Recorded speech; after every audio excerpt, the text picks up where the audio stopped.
Hello दोस्तों, नमस्कार। आप सभी कैसे हैं? मैं आशा करता हूं कि आप बहुत ही अच्छे होंगे। Math with Aziz sir YouTube channel पर आपका हार्दिक स्वागत है, अभिनंदन है। देखिए मेरे प्यारे विद्यार्थियों, मेरे दोस्तों, मेरे साथियों, आज अपन एक विशेष टॉपिक पर परिचर्चा करेंगे। वो टॉपिक होगा कि आरपीएफ में हमारे को निश्चित रूप से सफलता कैसे मिले, कि हम कितना पढ़ें, कैसे पढ़ें कि हमारे को सफलता निश्चित रूप से मिल जाए। इसके लिए हमारे को पहले एक सटीक रणनीति बनानी पड़ती है। यदि आपकी रणनीति सटीक रणनीति है, सही रणनीति है और उसके अकॉर्डिंग यदि आप काम करते हैं, मेहनत करते हैं, तो आपको सफलता निश्चित रूप से मिलेगी। देखिए दोस्तों, मैं आपको एक बात बता दूं, यदि किसी काम को करने से पहले प्लानिंग बनती है और यदि आपने वो प्लानिंग सही बनाई है, प्लानिंग भी दो प्रकार से होती है। प्लानिंग बना रहे हो आप, लेकिन यदि गलत दिशा में आप प्लानिंग बना रहे हो तो आपको सफलता मिलने वाली नहीं है। प्लानिंग होनी चाहिए, लेकिन वो प्लानिंग सही होनी चाहिए और उसके अकॉर्डिंग हमारे को काम करना चाहिए। यदि हम प्लानिंग तो बना ली लेकिन उसके अकॉर्डिंग हमने काम नहीं किया तो भी हमारे को सफलता नहीं मिलेगी। किसी भी काम करने से पहले सही रणनीति, सही प्लानिंग होनी चाहिए और उसके अकॉर्डिंग हमारे को काम करना चाहिए कि हमारे को निश्चित रूप से सफलता मिल जाए। तो देखिए दोस्तों, आरपीएफ भर्ती 2024 तैयारी की सटीक रणनीति अपना आज टॉपिक है। आरपीएफ भर्ती 2024 तैयारी की सटीक रणनीति। देखिए दोस्तों, मैं आपको एक बात बता दूं, यदि आपने ये वीडियो अंत तक देखा तो आपको सरकारी नौकरी निश्चित रूप से मिलेगी। मैं आपसे वादा करता हूं, यदि आपने वीडियो देखा और इस वीडियो के अकॉर्डिंग यदि आपने मेहनत करी तो आपको सफलता निश्चित रूप से मिलेगी। देखिए, वीडियो देखने से, सुनने से कुछ नहीं होता है जब तक हम उसके ऊपर मेहनत नहीं करते हैं, उसके अकॉर्डिंग हम मेहनत नहीं करते हैं। देखिए, अगर उसके अकॉर्डिंग मेहनत कर रहे हो तो आपको सफलता मिलेगी। देखने से काम नहीं चलेगा, हमारे को उसके अकॉर्डिंग मेहनत भी करनी पड़ेगी। जब मैं प्लानिंग बताऊंगा कि इस हिसाब से आपको तैयारी करनी है, कब पढ़ना है, कितना पढ़ना है, कैसे पढ़ना है, यदि आपने उस पर अमल किया और मेहनत करी तो आपको सफलता निश्चित रूप से मिलेगी। मैं आपसे वादा करता हूं मेरे दोस्तों। तो चलिए दोस्तों, अपन चलते हैं।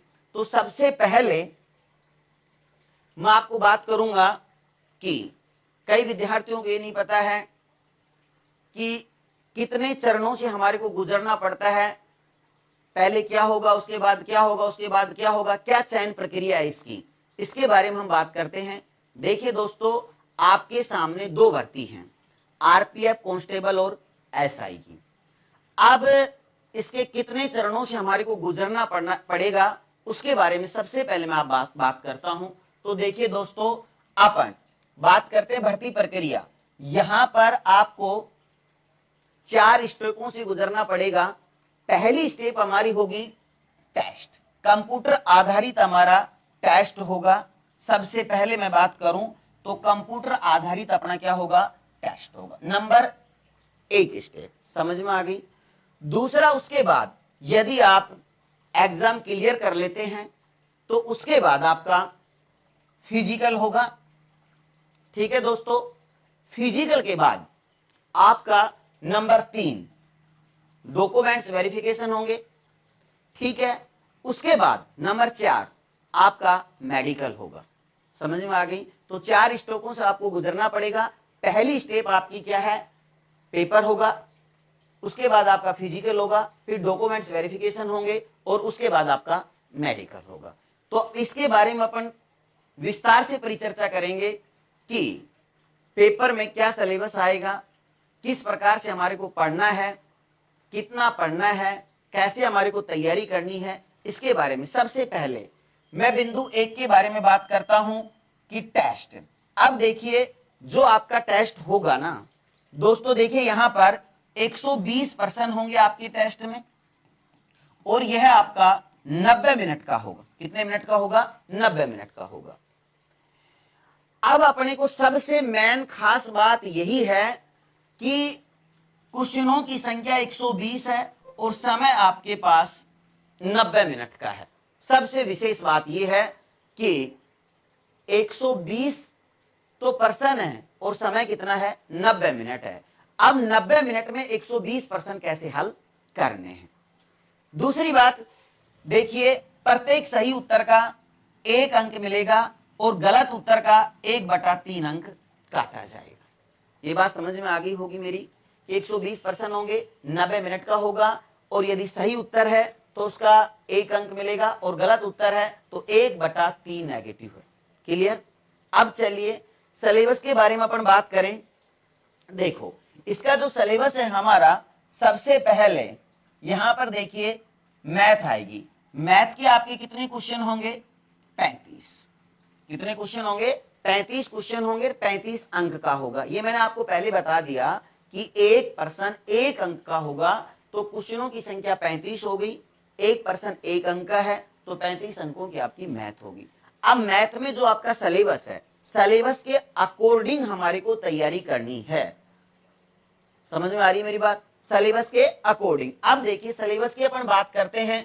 संख्या प्रणाली है, पूर्ण संख्या, दशमलव, भिन्न संख्याओं के बीच संबंध, मौलिक अंक गणित संचालन, प्रतिशत, अनुपात, अनुपात, औसत, ब्याज, लाभ हानि, छूट, तालिका व रेखांकन का उपयोग, क्षेत्रमति, समय, दूरी आदि पर प्रश्न आपसे पूछे जाएंगे। क्लियर है? फिर उसके बाद में बात करूं बी की, तो उसमें रीजनिंग है। 35 प्रश्न आएंगे, 35 नंबर की आपकी रीजनिंग आएगी मेरे दोस्तों। क्लियर है? अब देखिए इसमें एनालॉजी, समानताएं और अंतर, स्थानिक दृश्य, स्थानिक अभिविन्यास, समस्या समाधान, विश्लेषण, निर्णय लेने पर प्रश्न, दृश्य स्मृति, भेदभावपूर्ण अवलोकन, संबंध अवधारणाएं, अंकगणितीय तर्क, मौखिक और चित्र वर्गीकरण, अंकगणितीय संख्या श्रृंखला, गैर मौखिक श्रृंखला, कोडिंग डिकोडिंग, कथन निष्कर्ष। ठीक है, ये आदि प्रश्न आपसे पूछे जाएंगे। समझ में आई मेरी बात? अब अपन बात करते हैं नंबर 3। नंबर 3 आपका आएगा जीके वाला, सामान्य जागरूकता के 50 प्रश्न आएंगे, 50 अंक के। क्लियर हो गया? इसमें देखिए प्रश्नों का उद्देश्य उम्मीदवारों के आसपास के पर्यावरण, समाज के लिए, इसके लिए अनुप्रयोग के बारे में सामान्य जागरूकता का परीक्षण करना होगा। वर्तमान घटनाओं, ज्ञान और रोजमर्रा के अवलोकन और अनुभव के ऐसे मामलों का परीक्षण करने के लिए, जैसा कि किसी भी शिक्षक व्यक्ति से उम्मीद की जा सकती है। परीक्षण में भारतीय इतिहास। अब देखिए यहां पर आपका इंडियन जीके आएगा। इसमें क्या लिखा हुआ? भारतीय इतिहास, कला संस्कृति, भूगोल, अर्थशास्त्र, सामान्य राजनीति यानी कि पॉलिटिकल हिस्ट्री, ज्योग्राफी और इकोनॉमिक्स। भारतीय संविधान हो गया आपका। खेल के बारे में, सामान्य विज्ञान के, जनरल साइंस के प्रश्न आपसे पूछे जाएंगे और इसमें करंट जीके के भी क्वेश्चन पूछे जाएंगे। समझ में आ गया आपको क्या क्या पढ़ना है? इंडिया जीके पढ़नी है कंप्लीट। इंडिया जीके में आपको हिस्ट्री, पॉलिटिकल, ज्योग्राफी, इकोनॉमिक्स और आपको जनरल साइंस, और उसके बाद करंट जीके से संबंधित क्वेश्चन, खेल कूद से संबंधित क्वेश्चन, ये पढ़ने हैं। ठीक है, तो ये तो हमारा था इसका सिलेबस। मैं आशा करता हूं कि सिलेबस के बारे में आपको समझ में आ गया होगा। क्लियर हो गया? सिलेबस के अकॉर्डिंग हमारे को तैयारी करनी है। क्लियर हो गया? अब मैं आपको बात करूंगा कि अपन तैयारी किस प्रकार से पढ़ें जिससे कि हमारी पहली स्टेप पास हो जाए, हमारा एग्जाम क्लियर हो जाए। तो मैं आपको प्लानिंग बताऊंगा। यदि आप उस प्लानिंग के अकॉर्डिंग तैयारी करते हैं तो मैं आपसे वादा करता हूं मेरे दोस्तों, आपको सफलता निश्चित रूप से मिलेगी और एग्जाम आपका क्लियर होगा। हमारी प्लानिंग होनी चाहिए कि किस प्रकार से हमारे को कब कितना पढ़ना है, क्या पढ़ना है। अब देखिए अपन बात करते हैं मेरे दोस्तों इस पढ़ाई के बारे में। ध्यान से समझना मेरी बात।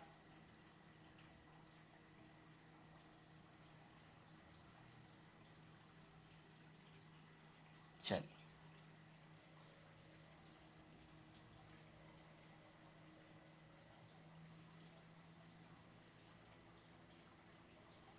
बहुत ही विशेष परिचर्चा करूंगा मैं कि हमारे को तैयारी किस प्रकार से करनी है। आज ये दोस्तों, अब सबसे मेन बात यहां से निकल कर आती है कि हमारे को किस प्रकार से तैयारी करनी। ये तो मैंने आपको सिलेबस बताया कि क्या क्या सिलेबस आएगा। क्लियर हो गया? अब तैयारी कैसे करें। अब मेरी बात सुनना। आप मेरे दोस्तों, मैं आपको बात बता दूं कि आप ऑनलाइन क्लास ले रहे होंगे या ऑफलाइन क्लास ले रहे होंगे या आप सेल्फ स्टडी कर रहे होंगे। तीन ही बातें हैं। आप देखिए, आप कहीं पर भी ऑनलाइन क्लास ले रहे हैं या आप ऑफलाइन कोचिंग ले रहे हैं, तो जैसे आपने 4 घंटे क्लास लेनी ऑफलाइन या ऑनलाइन, कैसे भी, उसके अलावा सुनना मेरी बात ध्यान से, 4 घंटे आपने क्लास लेनी, ऑनलाइन या ऑफलाइन 3-4 घंटे आपकी क्लासें लगती हैं। और उसके अलावा आपको क्या करना है, सुनना मेरी बात ध्यान से, कि 4 से 5 घंटे आपको सेल्फ स्टडी करनी है रेगुलर। सबसे मेन कमी हमारी यही होती है मेरे दोस्तों कि हम रेगुलर तैयारी नहीं करते हैं। कई स्टूडेंट क्या करते हैं कि आज तो 10 घंटे पढ़ लिए और कल 1 घंटे भी नहीं पढ़े, फिर वो पढ़ना ना पढ़ना सब बेकार है। तो सबसे पहला हमारा ये होना चाहिए कि मेरे को 4 घंटे सेल्फ स्टडी करनी है, चाहे कुछ भी हो जाए। ये हमारी पहली प्राथमिकता होनी चाहिए। अपन क्या करते हैं, कोई काम आ गया, किसी काम दूसरे काम को हम प्राथमिकता दे देते हैं, पढ़ाई को सेकंड। नहीं दोस्तों, ऐसा नहीं होना चाहिए। पहली प्राथमिकता आपकी पढ़ाई होनी चाहिए। 4 घंटे तो मेरे को कम से कम पढ़ाई करनी है। हार्ड वर्क नहीं करना है, अपने को स्मार्ट वर्क करना है। 4 घंटे तो अपने को पढ़ना ही है। उसके अलावा जो आपको समय बच रहा है उसमें आप चाहे कुछ भी करो।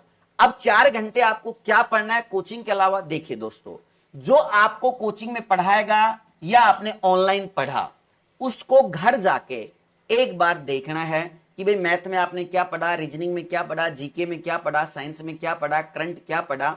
ये आपको पढ़ना है घर जाके। समझ में आया? अब उसको रिवाइज करना है। फिर देखिए नंबर 2 बात, आपको सप्ताह में एक बार ऐसा करना है कि जो अपन ने पहले पढ़ लिया उसको रिवाइज करना है। क्लियर हो गया? फिर दूसरी बात सुनना कि ये आपको टारगेट रखना है 2 माह का। कितने माह का? 2 माह का। ध्यान से समझना, मैं प्लानिंग बता रहा हूं, बड़ी शानदार प्लानिंग। यदि इस प्लानिंग के अकॉर्डिंग आप मेहनत करोगे तो सफलता मिलेगी मेरे दोस्तों। 2 माह में आपका सिलेबस कंप्लीट हो जाना चाहिए। ये टारगेट रखना है कि मेरे को 2 माह में सिलेबस कंप्लीट करना है। एक बार आपका 2 माह में सिलेबस कंप्लीट हो गया। क्लियर मेरी बात? अब देखिए, कई स्टूडेंटों की परेशानी होती है कि दोस्तों गुरुजी मैथ क्लास में जब पढ़ाते समझ में आ जाता है, घर जब निकालते हैं तो नहीं आती है। रीजनिंग में भी यही समस्या आती है। तो दोस्तों मैं आपको एक बात बता दूं, मैथ और रीजनिंग में आप जितनी ज्यादा प्रैक्टिस करोगे उतना ही ज्यादा आपके अंदर निखार आता चला जाएगा। देखिए, सबसे पहले आपकी कैलकुलेशन जो फास्ट होनी चाहिए, जैसे आपको 30 तक पहाड़ी याद होनी चाहिए, कम से कम वर्ग याद होनी चाहिए, 20 तक घन याद होनी चाहिए, कि कैलकुलेशन जब करें तो फास्ट हो जाए। जैसे क्या होगा, एग्जाम में मैं बात कर रहा था आपसे कि 120 पर्सन आएंगे और 90 मिनट का आएगा, यही बात थी ना। अब अपन किसी एक ही कैलकुलेशन में उलझ गए, किसी में भी उलझ गए। जैसे मान लीजिए कोई मैथ का सवाल था और उसमें उलझन आ गई अपने को, उसी में लगे रहे तो अगले क्वेश्चन अपन कर नहीं पाएंगे। और यदि आपकी कैलकुलेशन फास्ट है तो तुरंत आप क्वेश्चन को हल कर सकते हैं। क्लियर मेरी बात? दूसरी बात देखिए, जीके की मैं बात करूं या साइंस की बात करूं तो रटना नहीं है। किस प्रकार से आपको पढ़ना है जीके और साइंस को? देखिए मेरे दोस्तों, जैसे आप अखबार पढ़ते हैं, न्यूज़पेपर आप पढ़ते हैं, तो आप ये सोचकर नहीं पढ़ते हैं कि हमारे को ये न्यूज याद होनी चाहिए। लेकिन यदि आपने न्यूज पढ़ी, मैं आपसे पूछता हूं कि आज की न्यूज क्या थी, आप तुरंत उसका पूरी व्याख्या कर दोगे। उसी प्रकार से आपको जीके पढ़नी है।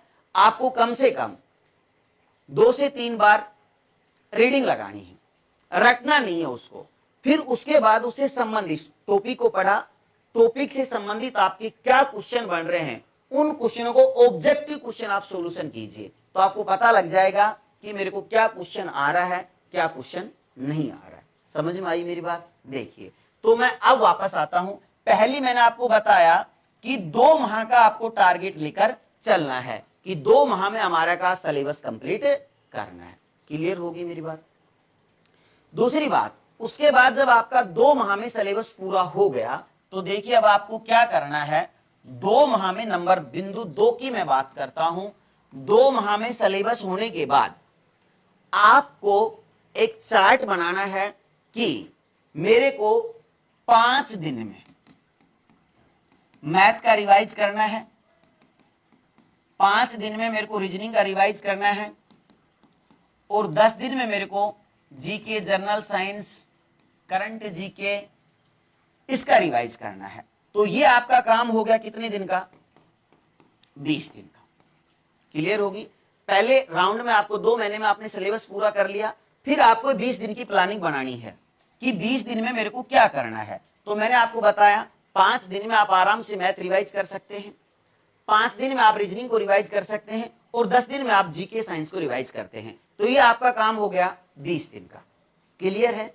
इसके साथ साथ आपको एक सोर्स नोट्स बनाने हैं। ये बहुत जरूरी है कि मैथ में मैन जैसे रीजनिंग में मैन और जीके के मैन आपको सोर्स नोट्स बनाने हर टॉपिक के।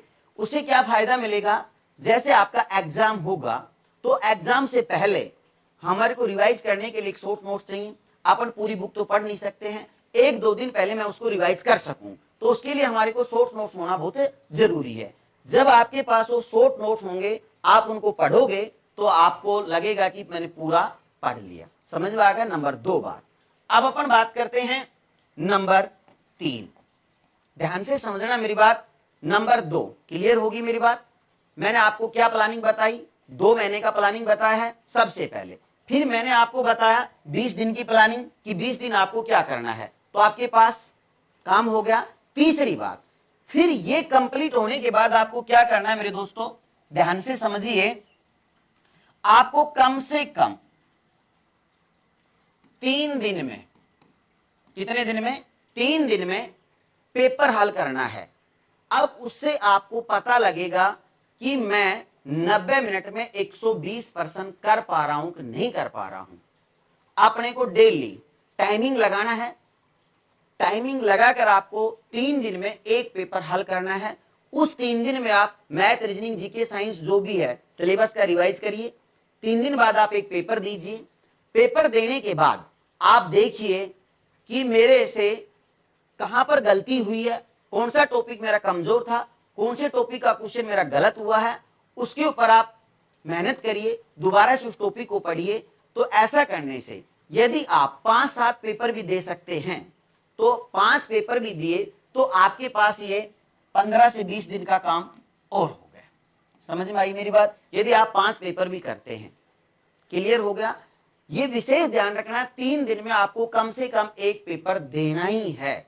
फिर उसमें देने से काम नहीं चलेगा कि पेपर आपने दे लिया टाइमिंग लगाकर, ठीक है, नहीं है। फिर उसको आप जांच करिए कि कौन से टॉपिक का क्वेश्चन मेरे को नहीं आया, कहां पर मेरी कमजोरी थी। उस टॉपिक को आप पढ़िए, दोबारा से पढ़िए, रिवाइज करिए, तो आपको सफलता मिल जाएगी। अब मैं बात करता हूं पेपर किस प्रकार से हल करना है। मैंने क्या कहा था, सबसे मेन बात यही है कि यहां पर प्रश्नों की संख्या 120 होगी, समय आपके पास 90 मिनट का होगा। अब पेपर को हल किस प्रकार से करना है, यही सबसे मेन बात है। अपन क्या करते हैं, अक्सर स्टूडेंटों के साथ ऐसा ही होता है मेरे दोस्तों कि जब एग्जाम हॉल में बैठते हैं, पेपर देने के लिए जाते हैं, तो 120 क्वेश्चन तक पहुंच ही नहीं पाते हैं। फिर सोचते हैं ये भी क्वेश्चन मेरे को आता था, ये भी आता था, ये प्रश्न छूट गया। फिर ये बहाने लगाते हैं कि प्रश्न छूट गया। प्रश्न नहीं छूटेगा, मैं बताऊं उस हिसाब से पेपर का हल करना है। देखिए, आपको पहला राउंड लगाना है, ये निश्चित रूप से सुन लीजिए। आपको एक राउंड लगाना है कि क्वेश्चन हल किया आपने, पहला प्रश्न को पढ़ा, आपसे 20 सेकंड से ज्यादा, 30 सेकंड से ज्यादा, 20 से 30 सेकंड का समय देना है एक प्रश्न को। समझ में आई मेरी बात? यदि वो क्वेश्चन आ रहा है तो क्वेश्चन को कर दीजिए। सबसे मेन बात ध्यान देना मेरे दोस्तों, बहुत मोस्ट इंपोर्टेंट बात बता रहा हूं मैं आपको। आपने प्रश्न पढ़ा, केवल प्रश्न को 20 से 30 सेकंड का समय देना है। यदि आपको प्रश्न आ रहा है तो ठीक है, कर दीजिए टिक, और नहीं आ रहा है तो उसको को टाइम नहीं देना है। ये विशेष ध्यान रखनी है। हम गलती यही करते हैं मेरे दोस्तों कि क्वेश्चन नहीं आ रहा है, वहां पर अपन उलझ जाते हैं। जैसे कोई रीजनिंग का सवाल आ गया, कोई श्रृंखला का आ गया, अगला पद पूछा कि अगला पद क्या होगा, हम उसमें टाइम 30 सेकंड के बजाय हम 2 मिनट का समय ले रहे हैं। उसके चक्कर में हमारे अगले 5 क्वेश्चन छूट रहे हैं। ऐसा वो मन ललचा जाता है कि यार आ जाएगा क्वेश्चन, आ जाएगा, कर दूंगा मैं। ऐसा नहीं करना है, कंट्रोल करना है मन के ऊपर मेरे दोस्तों कि पहले राउंड में बिल्कुल भी समय नहीं देना है। एक प्रश्न पर 20 से 30 सेकंड का ही समय देना है। अगर नहीं आ रहा है तो क्वेश्चन को छोड़ दीजिए, आगे चलिए, अगला क्वेश्चन हल करिए। तो आपको मैं निश्चित वादा करता हूं कि आपका राउंड पूरा हो जाएगा। 90 मिनट के बजाय आपका 70 मिनट में राउंड लग जाएगा। ठीक है, फिर आपके पास लगभग 20 मिनट बचेंगी। तो उस 20 मिनट में जो आपको कंफ्यूजन था, अब आप क्वेश्चनों को करिए। फिर पछतावा नहीं होगा कि यार मैं क्वेश्चन 120 तक नहीं पहुंच पाया। आप जिनके कंफ्यूजन था, जिनको लग रहा था कि मैं ये क्वेश्चन कर सकता हूं, फिर आप उन क्वेश्चनों को करिए और कोशिश करिए कि आप नेगेटिव कम से कम करो, पर्सन गलत कम से कम करो, नेगेटिव अंक नहीं कटे। समझ में आ गई मेरी बात? आशा करता हूं कि बहुत ही अच्छा समझ में आया होगा। इस प्रकार से आपको तैयारी करनी है परीक्षा तक। अगर आप इसके अकॉर्डिंग तैयारी करते हैं तो आप एग्जाम आपका निश्चित रूप से मेरे दोस्तों क्लियर हो जाएगा। दोबारा से सुन लीजिए, शॉर्टकट में मैं आपको बता रहा हूं। आपको प्लानिंग बनानी है, पहली 2 महीने की प्लानिंग बनानी है। 2 महीने में आपको कोर्स को कंप्लीट करना है। फिर आपको 20 दिन की प्लानिंग बनानी है। 5 दिन मैथ पढ़ना है, 5 दिन रीजनिंग पढ़ना है और 10 दिन आपको जीके और साइंस पढ़ना है। उसके बाद आपको हर 3 दिन में एक पेपर देना है। अब टाइमिंग के हिसाब से फिर देखना है कि मेरे को कौन से क्वेश्चन नहीं आ रहे, कौन सा टॉपिक मेरा कमजोर था। अब उसका जांच कर लीजिए आप और उस टॉपिक को आप पढ़िए। अगर आप परीक्षा तक ऐसा करते हैं तो आपको सफलता निश्चित रूप से मिलेगी। पहला चरण आपका क्लियर, समझ में आ गया? इसके अकॉर्डिंग आपको मेहनत करनी है, प्लानिंग बनानी है। प्लानिंग तो बना लेते हैं लेकिन आप उसके अकॉर्डिंग काम नहीं करते हैं। क्लियर हो गया? चलिए अब अपन बात करते हैं नेक्स्ट। देखिए मेरे दोस्तों, नेक्स्ट मैं बात करूं आपसे, पहला स्टेप आपका क्लियर हो गया। सेकंड स्टेप की मैं बात कर रहा था। आपका एग्जाम क्लियर होने के बाद आपका क्या होगा? फिजिकल। क्या होगा मेरे दोस्तों? फिजिकल होगा। अब अपन फिजिकल की बात करते हैं। फिजिकल कैसे होगा, क्या करना है, इसके बारे में अपन बात करते हैं। पहली स्टेप आपकी क्लियर होगी, आसानी से पहली स्टेप आप क्लियर कर सकते हैं। और दूसरी स्टेप की मैं बात करता हूं, आपका फिजिकल होगा। फिजिकल में देखिए क्या क्या है, किस प्रकार से, पहले ये समझाता हूं मैं आपको। आपको लिखा हुआ है कांस्टेबल, पुरुष के लिए 1600 मीटर की रेस है। समय आपके पास 5 मिनट 45 सेकंड का समय है। 1600 मीटर की रेस 5 मिनट 45 सेकंड में करनी है। क्लियर है? और लंबी जो कूद है वो 14 फुट की है और ऊंची कूद आपकी 4 फुट की है। ये आपके पास पुरुषों के लिए है। और यदि मैं महिलाओं की बात करता हूं तो महिलाओं के लिए यहां पर 800 मीटर की रेस है, 3 मिनट और 40 सेकंड में है। लंबी कूद 9 फीट है और ऊंची कूद आपकी 3 फुट है। अब देखिए, ये तो समझ में आ गया है। अब इसको क्या करना है, आपको फिजिकल की तैयारी रिटन टेस्ट के साथ साथ करनी है। अपन क्या करते हैं, सबसे मेन कमी हमारे अंदर प्रिय विद्यार्थियों यही होती है कि हम ये सोचते हैं कि यार एग्जाम क्लियर हो जाएगा तो फिजिकल की तैयारी कर लेंगे। दिमाग में तो आपके पहले नेगेटिव विचार आ गया। मेरे दोस्तों, कभी नेगेटिव विचार नहीं आना चाहिए। हमेशा आदमी को पॉजिटिव सोचना चाहिए। यदि आप पॉजिटिव सोचोगे तो काम निश्चित रूप से होगा। दिमाग में कभी नेगेटिव विचार लाना ही नहीं है। आप ये सोचे कि हां मैं एग्जाम क्लियर कर दूंगा और मेरे को फिजिकल भी करना है। पॉजिटिव सोचो, नेगेटिव कभी भी मत सोचो। ऐसा मत सोचो कि यार रिटर्न पास हो जाएगा उसके बाद अपन फिजिकल की तैयारी कर लेंगे। ऐसा नहीं है, रिटर्न पास होगा, फिजिकल की तैयारी हमारे को करनी है। आपको क्या करना है, अब जैसे आप हार्ड फिजिकल करोगे तो थोड़ा नींद आएगी, रिटर्न की तैयारी नहीं हो पाएगी। इसके लिए मैं आपको प्लानिंग बताऊं। पहले रिटर्न आपका चल रहा है, इसके साथ साथ आप नॉर्मल फिजिकल की तैयारी स्टार्ट कर दीजिए। जब आपका रिटर्न क्लियर होगा उसके बाद आपको फिजिकल के ऊपर पूरा फोकस करना है। अब नॉर्मल तैयारी आप स्टार्ट करोगे तो कुछ समस्याएं आती है। जब आप फिजिकल करते हो 1 महीने तक समस्याएं, कभी पैरों में दर्द होगा, कभी घुटनों में दर्द होगा, कभी कुछ होगा, कभी कुछ होगा, कभी आपकी नसें फूलेंगी, कभी सांस फूलेगा, कभी आप तो 1 महीना तो आपका ऐसे निकल जाएगा। वो 1 महीना आपका बर्बाद नहीं होगा यदि आप रिटर्न के साथ नॉर्मल फिजिकल की अभी तैयारी करते हैं। तो आपका सांस फूलना, ये पैरों में दर्द होना, ये घुटनों में दर्द होना, ये सब बंद हो जाएगा। रिटर्न अगर आपने मैंने प्लानिंग बताई है उसके अकॉर्डिंग यदि आप मेहनत करोगे तो रिटर्न आपका पास होगा, कोई रोकने वाला है ही नहीं आपको। तो फिजिकल की तैयारी आपको इस प्रकार से करनी है। अभी आप नॉर्मल फिजिकल स्टार्ट कर दीजिए, उसके बाद जब आप रिटर्न देकर आओ तो आप फिजिकल के ऊपर पूरा फोकस कर दीजिए। क्लियर हो गया? कई स्टूडेंट फिजिकल में रह जाते हैं, रिटर्न क्लियर कर लिया लेकिन फिजिकल नहीं हो पाता है। लेकिन फिजिकल के ऊपर आपको बाद में पूरा फोकस करना है। समझ में आ गया होगा। अब देखिए दूसरी बात, देखो अब यहां पर ये तो आपने देख ही लिया होगा, आप सभी को पता भी होगा। देखिए यहां पर हाइट है, जो यहां पर पुरुषों की ओबीसी में 165 है, महिलाओं की 157 है, ये लिखा हुआ है। एसटी एससी की 160 है, महिलाओं की 152 है। यहाँ पर ये गढ़वाल या गोरखगांव ये इसके लिए दे रखा है हाइट 163, महिलाओं की कितनी है 155 है। ये यहाँ पर अब देखिए चेस्ट की मैं बात करता हूं तो यहाँ पर कितना चेस्ट है, यहाँ पर आपको पुरुषों का 80 से 85 चेस्ट फुलाव भी होना चाहिए। ये आप इसकी तो जानकारी आपको होगी। क्लियर हो गया। अब 2 स्टेप आपकी क्लियर होगी। फिजिकल आप देने जाओ, फिजिकल क्लियर हो गया आपका, रिटर्न आपका क्लियर होगा। सपने लीजिए मेरे दोस्तों बड़े बड़े कि हाँ मेरा फिजिकल क्लियर हो गया, रिटर्न क्लियर हो गया। अब तीसरी स्टेप आपकी होगी। देखिए दोस्तों मैं आपसे बात करता हूं नंबर 3 स्टेप के बारे में, दस्तावेज सत्यापन। डॉक्यूमेंट्स वेरिफिकेशन होंगे आपके डॉक्यूमेंट्स पहले कंप्लीट होने चाहिए। ये आपको दिया हुआ है, ये पढ़ लेना कि क्या क्या डॉक्यूमेंट्स आपको चाहते हैं कि डॉक्यूमेंट्स आपके कंप्लीट रखे। जाती है, मूल निवास है, 10वीं की मार्कशीट है, जो भी है ना, वो आपने कंप्लीट रखने हैं। आपके डॉक्यूमेंट्स वेरिफिकेशन होंगे। उसके बाद आपका मेडिकल होगा। मेडिकल मेरे दोस्तों नॉर्मल होता है, ठीक है। चौथी स्टेप आपकी क्या होगी, मेडिकल की होगी। और मेडिकल क्लियर होने के बाद मेरे दोस्तों वर्दी आपके पास होगी।